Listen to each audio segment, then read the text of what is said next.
2022 में होने वाली रीट पात्रता परीक्षा को मैंने खुद भी पास किया है।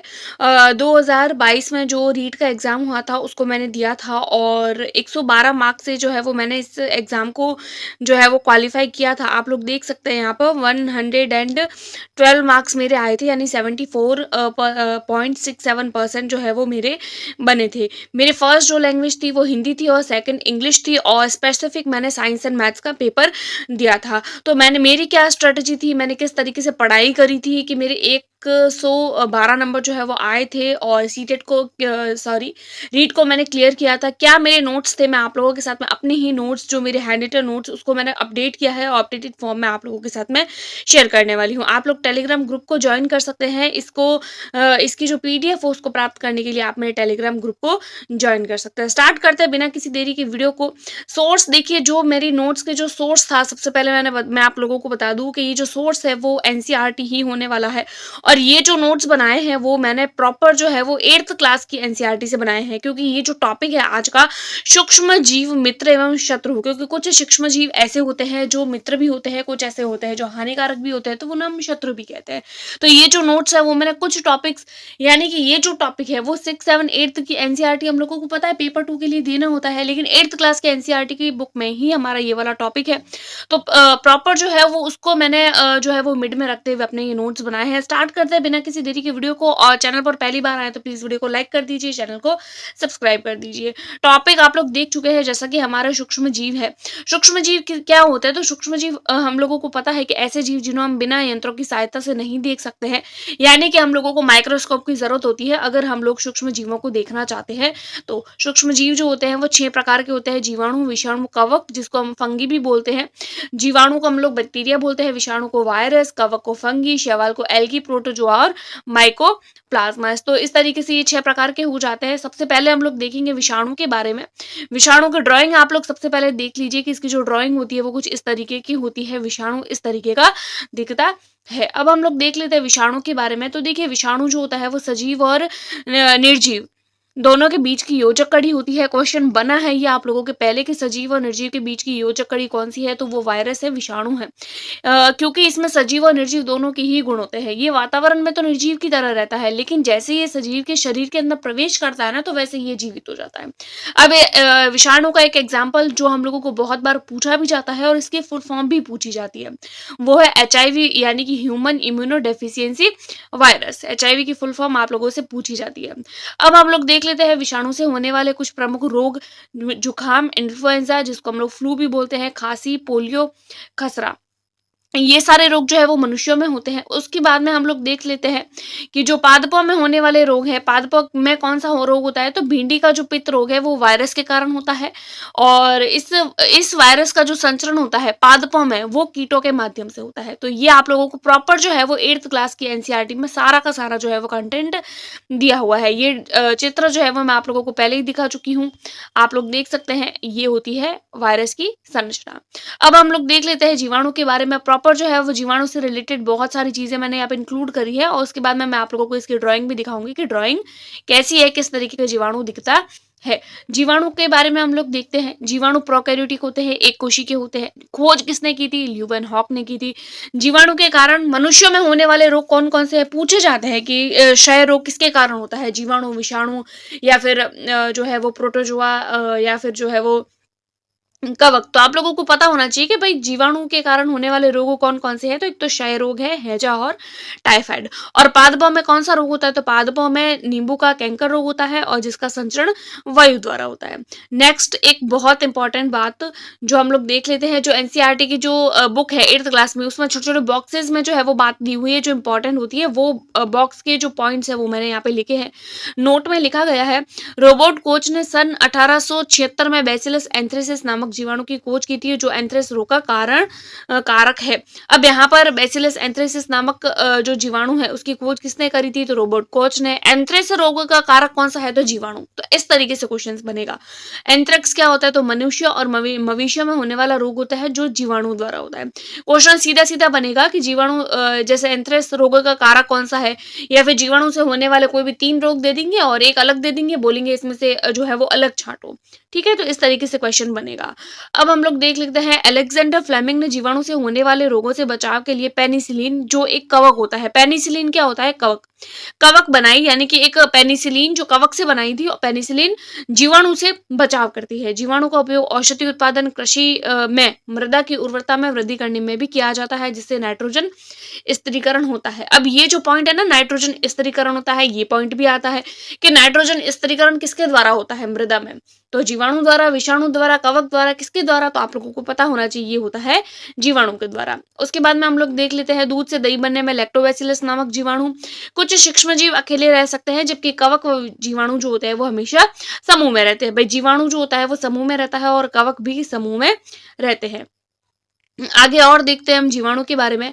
जीवाणु पनीर, अचार व अन्य खाद्य पदार्थों के उत्पादन में सहायक होते हैं। कार्बनिक अपशिष्ट जैसे कि सब्जियों के छिलके, जंतु अवशेष, विष्ठा आदि का अपघटन किसके द्वारा होता है, तो जीवाणु द्वारा। टू द पॉइंट क्वेश्चंस बनेंगे। जब मैं इस टॉपिक को कंप्लीट करवाऊंगी, नेक्स्ट वीडियो में इसके प्रीवियस क्वेश्चन भी लाऊंगी, तो आप लोगों को पता चलेगा कि इस टॉपिक में से कैसे कैसे क्वेश्चंस बन रहे हैं।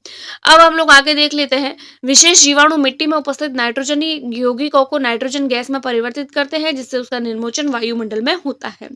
और कुछ जो है वो एग्जाम्पल जीवाणु के इकोलाई और एक लैक्टोबैसिलस, ठीक है। और यहाँ पे आप लोग जीवाणु की चित्र देख सकते हैं, ये जीवाणु का है, ये स्पाइरल टाइप के हैं और ये क्षणनुमा जीवाणु है। अगला हम लोग देख लेते हैं माइकोप्लाज्मा। माइकोप्लाज्मा क्या होता है, पादप जगत का बहुरूपिया, क्वेश्चन बना हुआ है, रीट में क्वेश्चन आया हुआ है, पादप जगत का बहुरूपिया किसको बोलते हैं, तो माइकोप्लाज्मा को। सबसे छोटी कोशिका, ये भी रीट में बना हुआ क्वेश्चन है, सबसे छोटी कोशिका कौन सी होती है, तो वो भी माइकोप्लाज्मा। माइकोप्लाज्मा के कारण होने वाले रोग कौन कौन से होते हैं, भाई माइकोप्लाज्मा के कारण बैंगन का लघुपत्र रोग होता है और तिल का फिलोडी रोग। ये सारे के सारे क्वेश्चन जो है वो एग्जाम में बने हुए हैं। नेक्स्ट हम लोग देख लेते हैं कवक के बारे में। कवक क्या होता है, कवक एक कोशिकीय होता है, बहुकोशिकीय भी हो सकता है, इनमें पर्णहरित नहीं होता है। तो ये अपना, अब जब देखिए पादप होते हैं तो अगर वो अपना भोजन स्वयं बना सकते हैं तो इसका मतलब ये है कि उनमें पर्णहरित है, लेकिन कवक में पर्णहरित नहीं है, इसीलिए ये अपना भोजन स्वयं नहीं बना सकते, राइट। कुछ कवक ऐसे होते हैं जो शैवालों के साथ में सहजीवी संबंध रखते हैं, जैसे कि कवक कौन कौन से है वो, एक तो राइजोपस और एक पाइथियम। ये इंपॉर्टेंट है और ये टू द पॉइंट आप लोगों को एनसीईआरटी की 8th क्लास की बुक में डायरेक्टली मिल जाएगा, क्योंकि हम लोगों को पता है कि हम लोगों को जो है वो एनसीईआरटी ही पढ़नी है। क्या बोला है यहाँ पर, कुछ कवक ऐसे होते हैं जो शैवालों के साथ में सहजीवी के संबंध में रहते हैं, और कवक और शैवालों को जो सहजीवी संबंध होता है उसको हम क्या बोलते हैं, तो उसको लाइकेन लाइकेन बोलते हैं। तो ऐसे कवक जो शैवालों के साथ में सहजीवी रखते हैं, तो वो कवक कौन कौन से हैं, तो एक तो राइजोपस है और एक पाइथियम है। क्वेश्चन कैसे बनेगा, इसका क्वेश्चन बनेगा कि राइजो निम्नलिखित में से राइजोपस है क्या है, कवक है, जीवाणु है, विषाणु है, प्रोटोजोआ है, माइकोप्लाज्मा है, क्या है, तो इस तरीके से, ठीक है। अब हम लोग देख लेते हैं आगे और, कवक मृतोपजीवी के सड़े गले कार्बनिक पदार्थों के अवशोषण द्वारा भोजन ग्रहण करते हैं। जैसे हम लोग देखते हैं ना, ब्रेड वगैरह बनाने के लिए कवक का जो है वो ब्रेड वगैरह बना के रखते हैं, तो वो जो है वो उसके ऊपर कवक आ जाती है, तो सड़े गले जो सड़ी हुई चीजें होती है उनको सड़ा भी देते हैं और उनके ऊपर उत्पन्न हो जाते हैं। जैसे कि मशरूम, जिसको हम लोग जो है वो सांप की छतरी के नाम से भी जानते हैं। आगे हम लोग देखते हैं, कुछ कवक ऐसे होते हैं जो पादपों व जंतुओं पर परजीवी के रूप में पाए जाते हैं। कुछ कवकों की बात हो रही है, कुछ कवक ऐसे होते हैं जो पादप और जंतुओं पर परजीवी के रूप में पाए जाते हैं। पहला है गेहूं में पक्सीनिया ग्रेमिनिस ट्रिटिसाई, यानी कि काला कीट रोग जो कवक के कारण होता है। गेहूं का रस्ट रोग जो कवक के कारण होता है, और गेहूं का रस्ट रोग जो है उसका संचरण किसके माध्यम से होता है, वो होता है वायु व बीज के कारण। और बाजरे का जोगन रोग जो किसके कारण होता है, तो वो भी होता है आप लोगों के कवक के कारण। यहाँ पे कुछ कवक के चित्र मैंने दे रखे हैं, देख सकते हैं, ये कवक है, एस्परजिलस कवक है, पेनिसिलियम कवक है, और राइजोपस ब्रेड मोल्ड भी क्या है, कवक। आगे हम लोग देखते हैं प्रोटोजोआ। प्रोटोजोन क्या होते हैं, एक कोशिकीय होते हैं। प्रोटोजोआ के कारण होने वाले रोग कौन कौन से हैं, एक तो अतिसार है, एक मलेरिया, ठीक है, दो रोग जो प्रोटोजोन्स के कारण होते हैं। उदाहरण अमीबा और पैरामीशियम, वेरी मोस्ट कॉमन जो है वो एग्जाम्पल है, ड्राइंग है अमीबा और पैरामीशियम की। आगे देखते हैं हम लोग शैवाल।